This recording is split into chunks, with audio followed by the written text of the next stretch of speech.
Todas las comunicaciones. Allí teníamos, y ya con esto le doy la bienvenida a Diego Puyol, ¿qué tal? Buenos días, Humberto. Buenos días. Ahí teníamos una fotografía de alguien que había captado la imagen de un efectivo policía de tránsito, aparentemente por lo que se veía en la fotografía, llevando justamente en la motocicleta un acompañante sin casco, ¿no? Es decir, como haciendo el apunte de que, bueno, justamente quien en definitiva tiene que ser quien esté controlando que este tipo de situaciones no se dé. Estaban de alguna manera él mismo infringiendo la norma, llevando a una persona como acompañante sin casco. Y de esto se trata un poco, hablar no solo de las reglas, sino también de la señalización, a veces contradictoria. Es decir, cuando digo contradictoria, es que en más de un lugar de la ciudad y también en carretera, uno se encuentra con situaciones de señalización que el otro día a mí me quedó clarísimo cuando usted decía, cuando estábamos con Nano, que si uno respeta lo que dice la señal de tránsito, seguramente no va a tener un accidente de tránsito, ¿no? Sí, es así. Buenos días. Hoy vamos a tratar un poquito estos temas, vamos a hablar de señalización vial, vamos a hablar de educación vial. Lo que hablaban los oyentes, los televidentes recién sobre el tema de esa foto captada, eso es parte de la educación vial, ¿no? Claro. Quienes estamos trabajando involucrados en estos temas debemos dar el ejemplo, ¿no? Somos los primeros en dar el ejemplo. Y bueno, ¿pero qué hicimos para hablar hoy de señalización vial vinculada a la velocidad y a un montón de factores, a la geometría, al diseño de la vía? Salimos a pasear, salimos a dar una vuelta en este momento por el barrio Buceo y parte de Malvin. Ajá.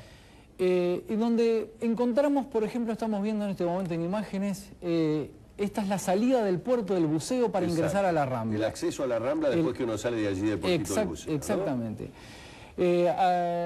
A mi criterio ahí tiene que haber necesariamente un cartel de ceda al paso. ¿Por qué? Porque estamos ingresando a una vía de tránsito de mucho flujo, ahí lo podemos ver en las imágenes. Sobre todo imaginen esta Rambla todos los días, a eso entre las 6 y las 7 de la tarde, con la gente yendo para sus casas. Es un ingreso que es complicado, es peligroso y debe estar señalizado. ¿Por qué debe estar señalizado? Porque no debemos dar por sobreentendido nada. Claro. Uno de los principios de la seguridad vial es no dar por sobreentendido nada. Quizás muchas personas que circulan por la Rambla, cuando ingresan a ese acceso, saben que la Rambla es una vía de tránsito importante, sí. Pero pueden haber turistas, puede haber gente que nunca haya estado por ahí, puede haber gente que sea de otro departamento que no conozca Montevideo. Entonces, no podemos dar por sobreentendido que la persona que va a acceder a la Rambla va a saber que es una vía de tránsito importante. Tiene un hecho además interesante ese ingreso, que es que uno se confía mucho en el hecho de que a pocos metros, a 100 metros, hay un semáforo, que es el de Luis Alberto de Herrera. Pero ¿qué sucede? El semáforo corta el flujo por la Rambla, pero también habilita el ingreso desde Luis Alberto de Herrera hacia la derecha por la Rambla. Entonces, a veces creemos que se va a cortar ese flujo e igualmente sigue siendo importante. Eso es absolutamente cierto y es muy claro lo que usted dice, Humberto, porque además, agregando esos factores, tenemos que en ese lugar es una pendiente, con lo cual es muy fácil levantar en pocos metros mayor velocidad.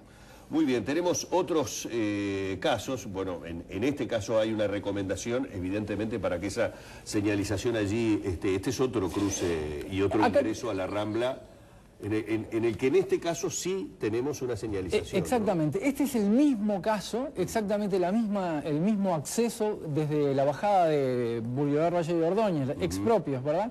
Atrás del cementerio del Buceo, también es el mismo acceso a la Rambla, pero que este sí está debidamente señalizado con un cartel de ceda al paso. O sea, es lo mismo, pero en el sentido contrario. Acá uno ingresa hacia el centro y no circula hacia el este como en el caso anterior. Que se ve además beneficiado por el hecho de que el semáforo está prácticamente allí ubicado a 5 metros, es decir, que uno ya desde la loma, digamos, cuando viene, puede notar si efectivamente el tránsito vehicular está cortado o no. Claro, no olvidemos que ese tránsito lo que nos habilita es al ingreso a propios, es para cruzar la Rambla. Yo puedo igualmente, con el semáforo habilitado, puedo estar ingresando igualmente al flujo de tránsito. Lo que me permite el semáforo es frenar el tránsito que va hacia el centro.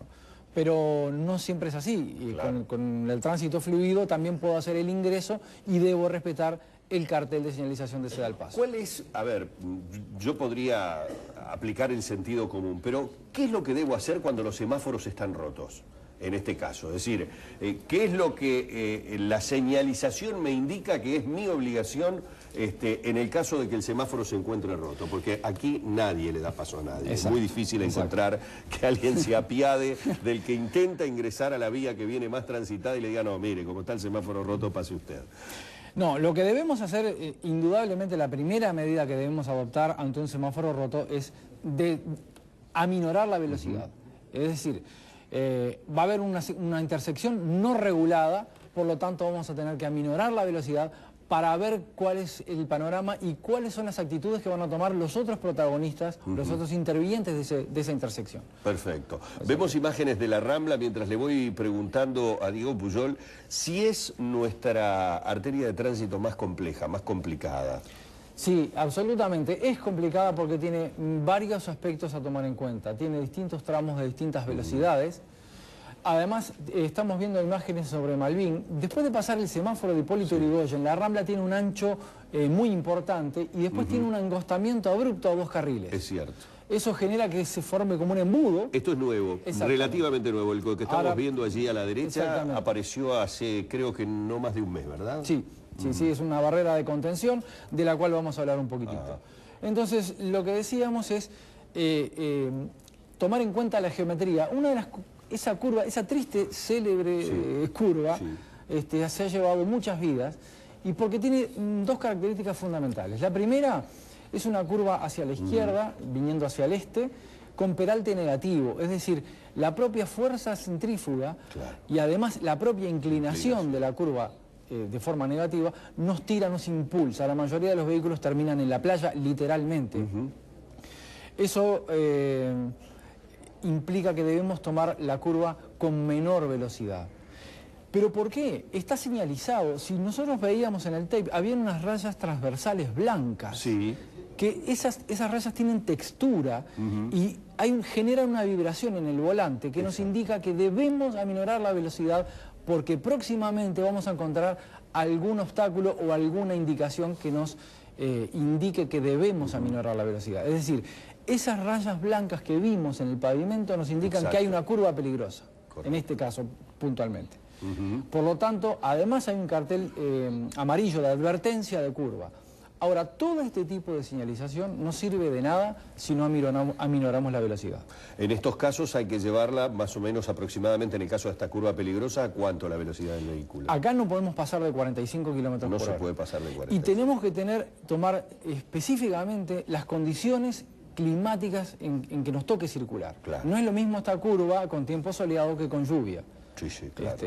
Lamentablemente en los casos de lluvia es cuando más... Y ni que más... hablar las condiciones del propio vehículo y en particular de los neumáticos, ¿no? Por supuesto, por supuesto. Hay mucha gente que también en el Facebook, en el correo electrónico, nos habla de señalizaciones tapadas y hechos que se dan básicamente con los árboles. Creo que tenemos la posibilidad de ver...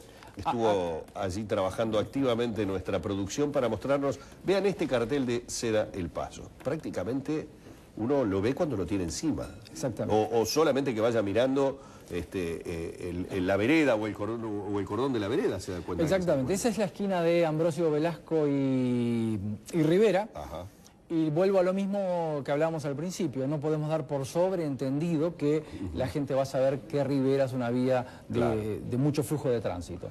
Y ahora estamos viendo en imágenes también la esquina de Ambrosio Velasco, una cuadra siguiente, y Asamblea. Y ahí no vemos ninguna señalización. No vemos nada. Creo que tenemos otra imagen también siguiente a esta, en donde vamos a poder asomarse detrás del último árbol. Ahí vemos, atrás del último árbol, vemos el cartel de Ceda al Paso. El caño exactamente. Vemos. En realidad no el cartel de Ceda al Paso, sino que se ve el caño, para quien lo está mirando ahora, sobre la derecha de la fotografía, allí como apareciendo detrás del tronco del árbol, el caño de lo que es el cartel de señalización. Claro, la señalización vial a lo que apunta es a advertir con anticipación al conductor para que tome los recaudos pertinentes, en este caso en ese cruce. Acá uno se percata de la presencia del cartel de ceda al paso casi sobre el cruce. Y es un cruce que además es peligroso porque Asamblea en ese lugar tiene una pendiente de 200 metros. El diseño de los padrones no tiene intersecciones, entonces quedan como 2 cuadras en bajada y por eso se señalizó este cruce, porque era muy peligroso. Este ceda al paso también no es muy antiguo. Nos tenemos que ir, pero me quedan 2 cosas que de repente la semana que viene las podemos tratar. ¿Qué protocolo existe para señalizar pozos? Porque muchas veces uno se los... a verdaderas zanjas o lugares donde se están haciendo arreglos importantes, uno prácticamente desemboca encima de ellos. ¿Qué protocolo existe con respecto a los contenedores y particularmente las volquetas? ¿En qué lugares tiene que estar? Que a veces abruptamente se nos aparecen cuando uno dobla.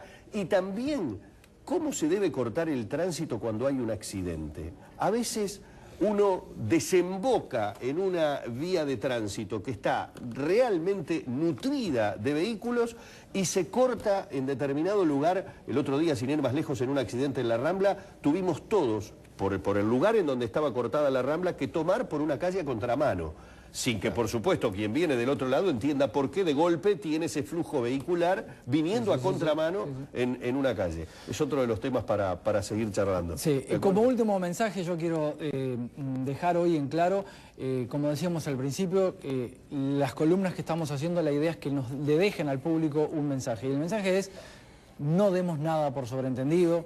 Cuando lleguemos a una esquina, estemos atentos, puede haber un cartel oculto, puede haber una señalización que nos esté indicando algo, que próximamente va a haber algún peligro.